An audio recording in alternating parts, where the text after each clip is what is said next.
Van de moon helpt de wien eindelijk wat aan.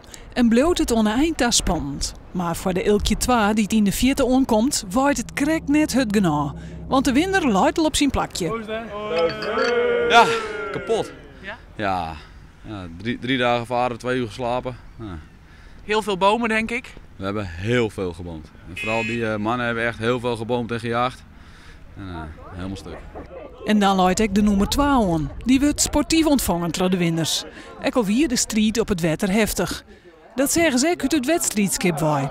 Die hebben eigenlijk de hele ringvaart door van Warmond tot Amsterdam stuiveltje gewisseld. En toen waren ze bijna gelijk, kwamen ze het IJsselmeer op. Of het zuiddeel, het Markermeer. En daar is uiteindelijk met een klein beetje verschil is dat steeds wat meer geworden en wat meer. En was het in Enkhuizen iets van 20 minuten en dat was het hier nog. Die 20 minuten verschil, wel luidt hem dat nou aan? Skipper Bas Krom had wel een idee. Wij hebben vooral een paar mensen aan boord gehad die heel sterk waren. En heel erg gemotiveerd waren om te winnen.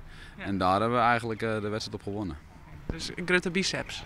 Ja, en heel veel adrenaline en helemaal kapot, maar gewoon doorgaan en daarop.